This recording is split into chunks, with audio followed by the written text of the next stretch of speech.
Okay, here we go. Watch number 2.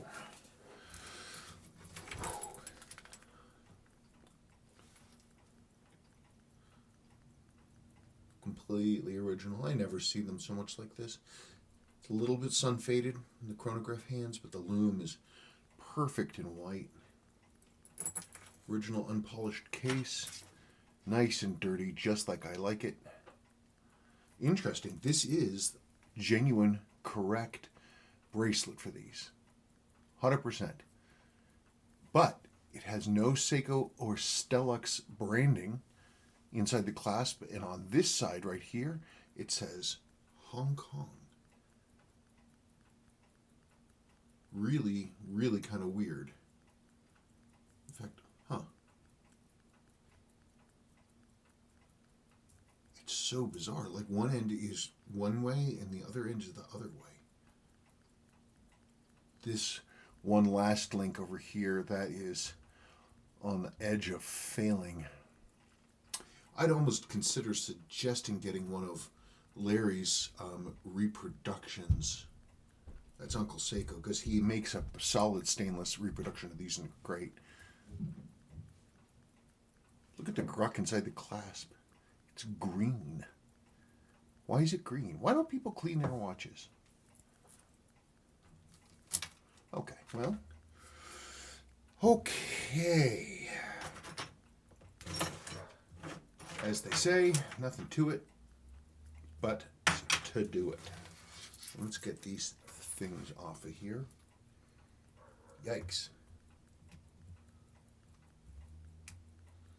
I mean, I suppose these things are potentially aftermarket. Look at that, the thing came apart. I've never seen or heard of an aftermarket JDM speed timer bracelet. Doesn't mean they didn't exist. Especially considering that Stellux was in Hong Kong.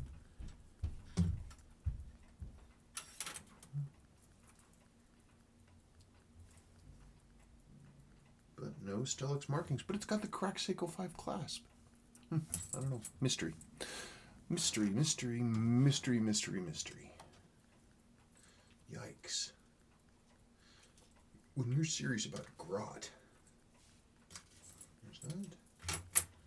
And there's this, which of course came apart. Get out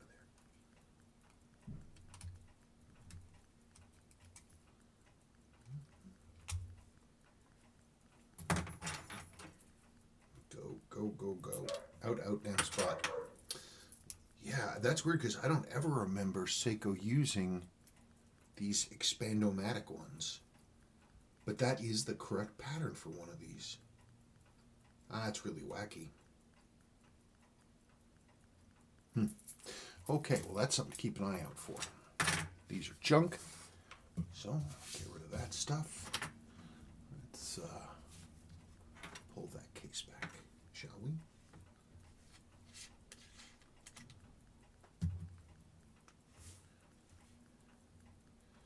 A couple servicing marks in there. Wait, couple? One. One servicing mark inside the case back. Right up there. You can see it right up there in the top. I'll look at it later. Pretty. Pretty, pretty. Look at how shiny that is.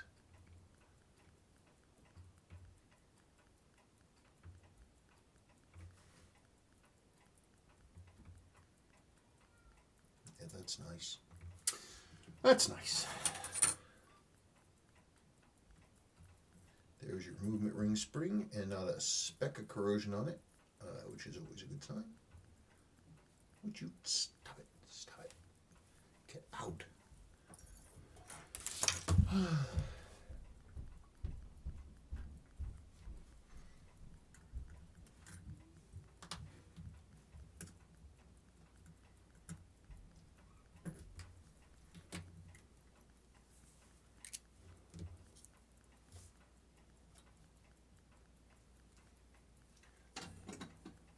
There, isn't that nice? Look at how clean that dial is. Look at how perfect the loom is. Look at the hand loom. It's perfect. That's so nice to see. That's really good. Seal is junk, but that's no surprise, and that's actually a good thing because that means it's original, but we knew it was original, so that's no shocker there. Yeah. The crown seal, as is the case with these usually, it is just hard as plastic and coming to pieces. Just like that. Grot inside the crown. I'll clean that out. Okay. Well, let me get this set up to go. How clean this thing is. It's amazing. Look at that bright and shiny metal. Looks like it. Looks like it just came out of the cleaner. It's beautiful. A little bit of fuzz on your little rest plate there. Yeah, well, yep. I mean, it's still clean. I mean, you're seeing these usual things. There's a little bit of dust around this jewel here. The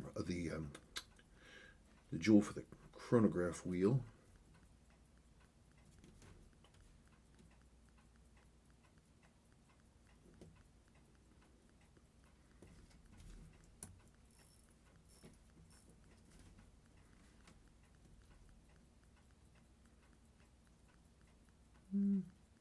Balance looks steady. I'm not getting any kind of wobble. Okay, well, let's get that off of there. Come on, Mr. Chuck Spring. Come on, Mr. Shock Jewel. Always fun. Out. Out, out, out, out. Aha. Got it. Now it's wobbling.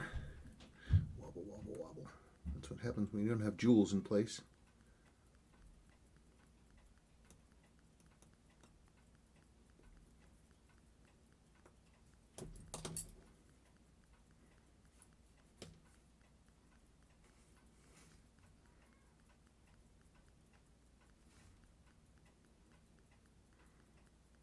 There we go.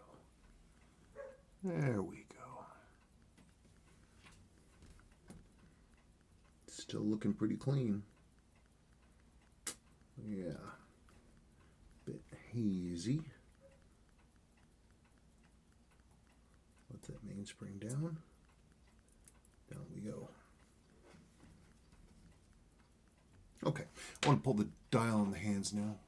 Do that. It's nice to note that all of the hands are resetting dead center. There was a little hesitation on the top one. It didn't want to move it first, and then I reset it again in kapunk. Boy, that's a nice dial.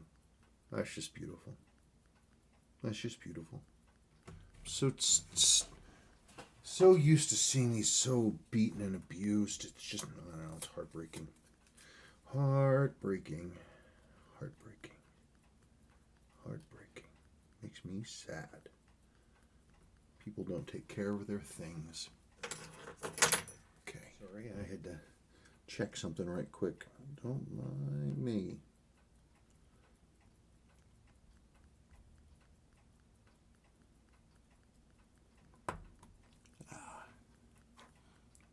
There's that.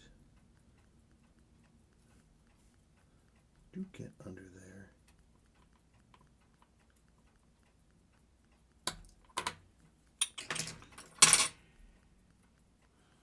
Here.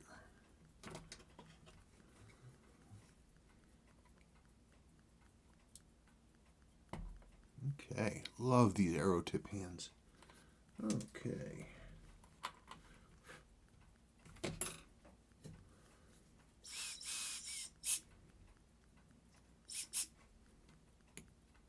Gosh, that's just beautiful. Oh, that's so nice.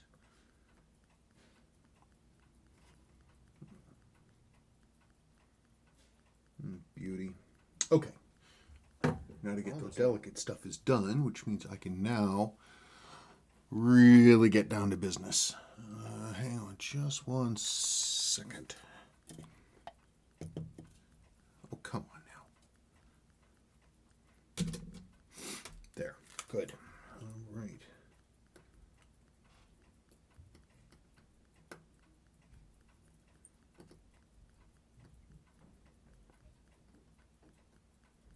How would you stop fighting me? The malevolence of inanimate objects. Angry about their lack of agency. Okay, so boop, that goes over there, and here's our...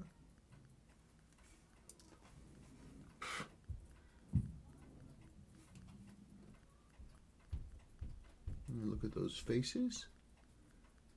You get the reflection of the light on them, right on the faces, like a mirror. You can see how the wear is. Okay, let's get them cleaned. Open up those jaws.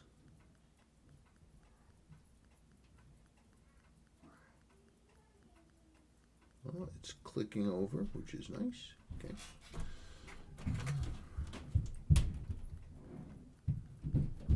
I did notice that several of the screws were loose. So, I mean, not loose, but not tight. Not really seated firmly.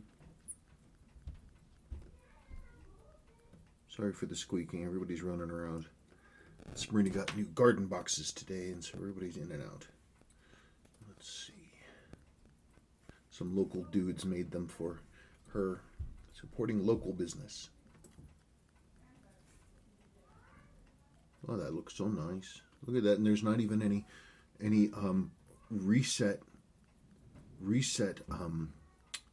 bending slump from that thing. This port doesn't have a shoulder pushed up from the reset. That's nice. Cool. Ready? There's your intermediate wheel. And there's your minute counter wheel. Always have to look at these things to make sure they're not coming apart. It's something peculiar to 6138s that these tend to want to come apart. I'm not exactly sure why, but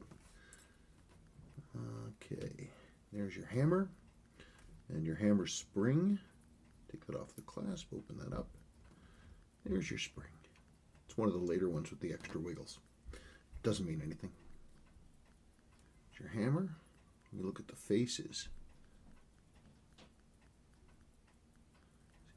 Again, just like doing the palette fork, you look at the stones, you want to look at the faces. I'm looking at the faces here.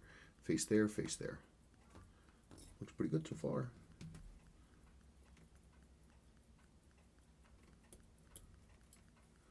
That's nice and unworn spring. It recoils all the way, as it should.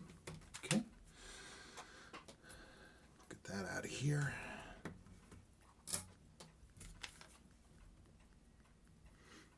Hazy, but clean. Oh, I see. Okay. Okay, I just got pushed into the wrong place. That doesn't mean anything. Not a thing. Nice thing about these 6138s, one of the things that is always sort of makes a relief about working on them is that the lower mainspring arbor ports are already jeweled. They have to be because the clearance between the driving gear on the low end of the mainspring barrel has to maintain a very specific operating distance clearance with the 12-hour wheel, and if that wears and it goes out of alignment adjustment, then you got problems. It just shows that Seiko knew that these things wore badly, but still didn't do anything about it, except in this model where they couldn't get away with not doing it. Get that in just a second here.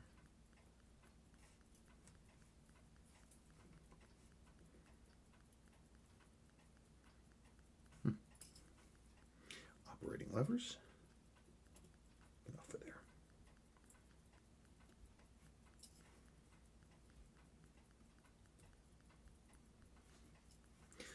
that, and then we have, there's the pillar wheel and its little ring diddly bearing thrusty thingy bob.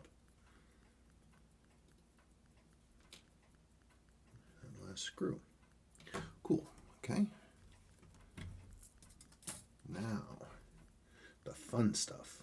Here's this gear is always, and you never want to forget to put that back. Otherwise your hand winding won't work. Let's, come on. Okay. Here's this, you just, real informal test. You just hold the pinion there, let it, a little bit of a slippy grip, but enough to provide some friction. And we can see that the clutch still holds. If we rotate by hand, we can see that the fourth wheel section is in plane, and that is good. So that's a good part.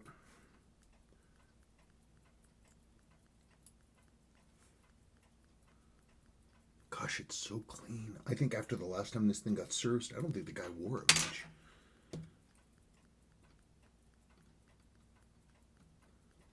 Let's pull off that center wheel cock. And look at what's going on there. Anyway, so there is the lower mainspring arbor, and you can see it's already jeweled because it has to interact there. That is the edge of the 12-hour wheel, and that 12-hour wheel is driven by that slipping drive gear that's on the bottom of the mainspring barrel.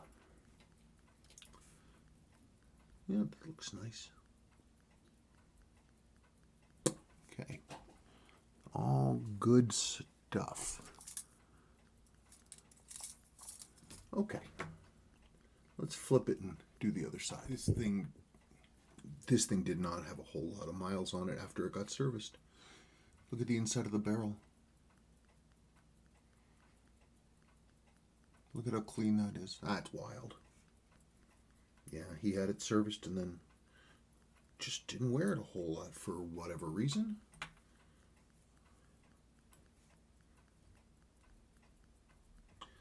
Mainspring arbor.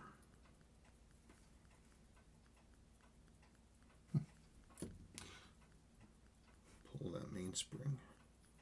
Gosh, it's so shiny. Such a shiny mainspring.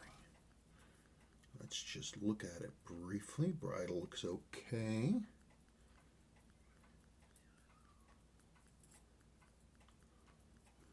Okay. Sorry, I'm just getting this ready for its close-up.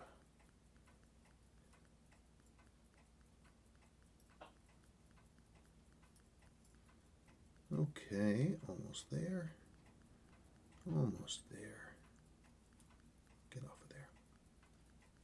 Okay.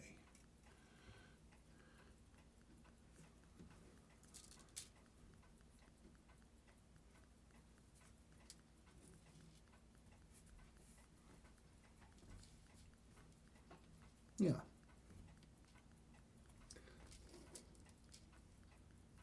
Bridle looks good. This little kink is always there because that's where this wraps around and hits that. It's just the way that it is.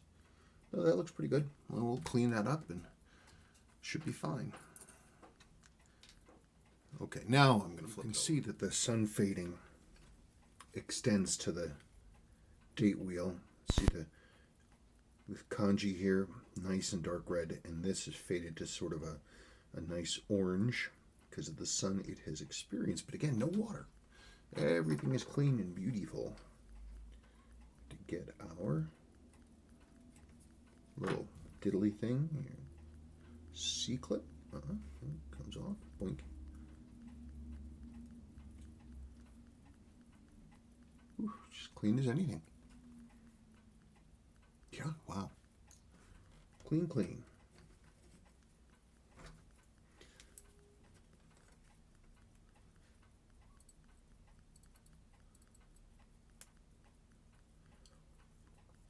No obvious problems here.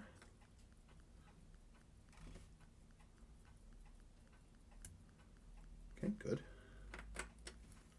Let's pull that stuff. Now you can, if you are really deciding to go hell for leather, you can just pull the entire calendar plate with those 3 screws if you need to get underneath it. But the problem, of course, is that trying to do that, you're going to run into all kinds of issues with the locating pin for the corrector spring. So that was a hard lesson to learn many years ago. Why won't this calendar plate go on? Well, buddy, here's why. Oops. I mean, I know the trick now. You just go in through the front and you center you manipulate the pin so it drops over you manipulate this so it drops over here. You kind of get the whole sort of circuit centered so it'll drop in, but I don't even bother. It takes no time to do it correctly, so who cares?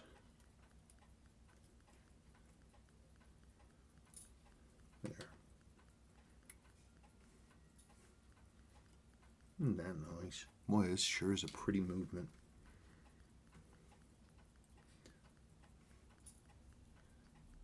Date finger. This comes off there. There it is. There is your 12-hour wheel. You can see it right there. Right there.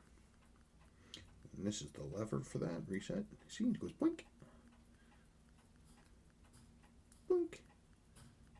So far, so good. I haven't seen any functional issues so far. Not a one.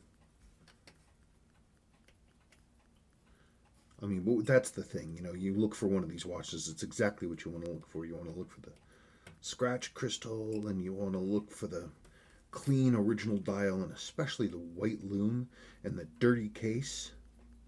This has all of those things, and this is actually a prime example of exactly what I look for in a vintage watch. Because if you get those things, especially the lume, this is typically what your movement's going to look like.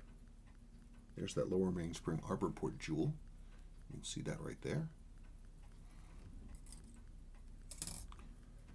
And here these are. Look at this too. Not even plastic, it's all metal. Early enough that it's all metal. Wow, that's awesome. Get off there. Here's your minute wheel. There's the intermediate date driving wheel. And here is your 12-hour counter wheel. Okay. Now this is going to be this is always a little twitchy because you've got a number of springs in here. So I'm not going to film taking this apart because I want to be right on top of it. Now it's time to do the case, which is so fun. So very fun. One of the things I like to do when doing these cases, because for some reason they don't ever center the cutout to take it off here. It's always over here, and it's a deliberate choice. I don't know why they did it, but they did.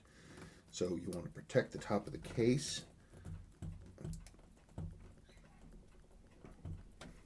And make sure you're hitting the right spot. I am. Yeah, that's right. That's right. Come on now.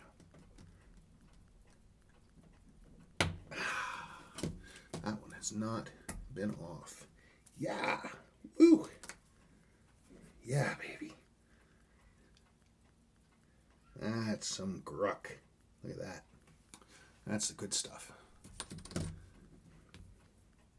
But look at your sealing surfaces. Your seal is lovely. Made of Viton. These do not degrade or oxidize. Perfectly. And Seiko's instructions are to reuse them. If they're not physically damaged, they can be reused.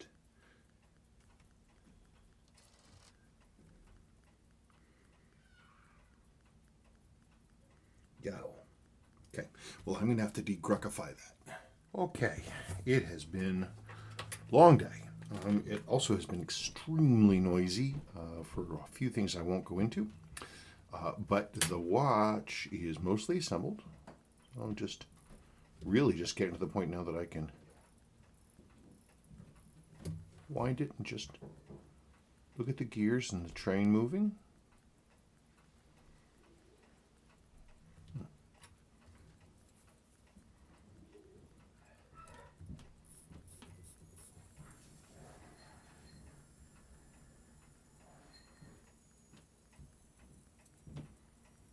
just felt the date click over.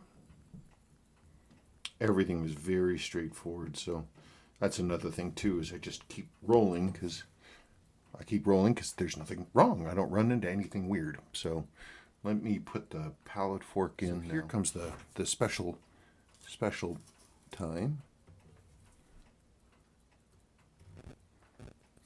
Let's drop that balance.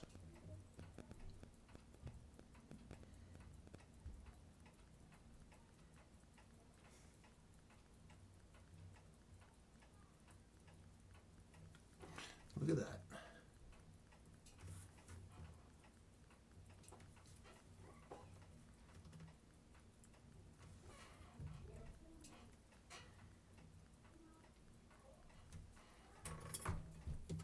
Well, it's running. The first battle has been won. And just in time, too. It is the end of the day. Very much so the end of the day.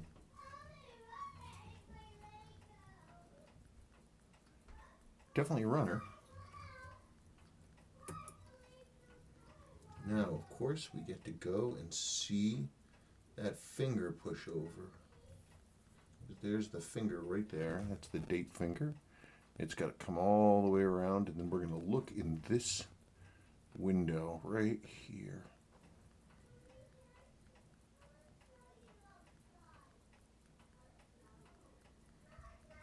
This wheel has a middle finger right there, right in the middle of this port, and that's what it should be.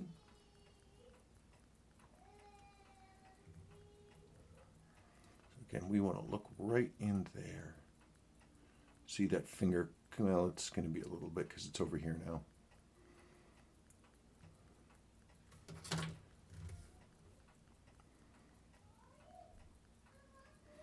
Okay, it's a little bright, but we can, let's watch that window. There it goes. Click. Okay, that's great. Alrighty then. It is, I guess, we'll put it on a, hang on a second.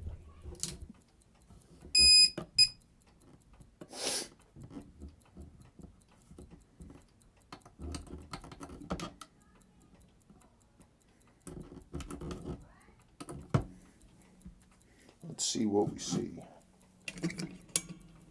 Oh my God. I haven't touched it. I haven't adjusted anything.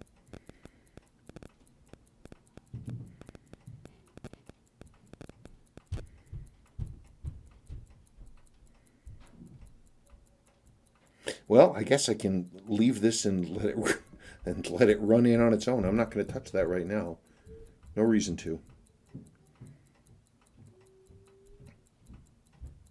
And that's why it's important to make sure you buy a good used watch. One that was not abused and has nice white clean loom and is clearly original.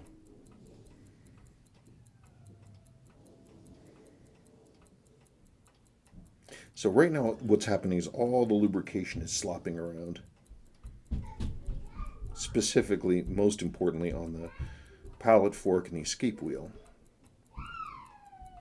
So I'm going to let this run in overnight, and then we will revisit tomorrow.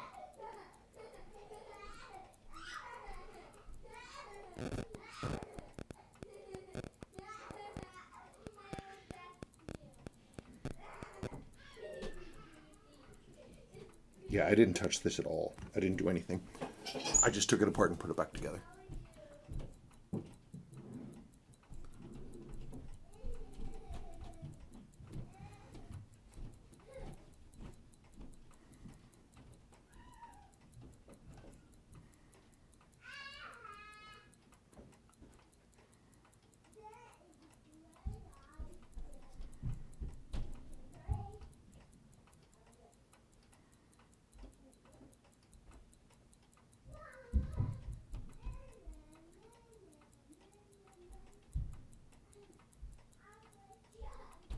See, something just cleared up right there. Isn't that interesting? You see the lubrication move.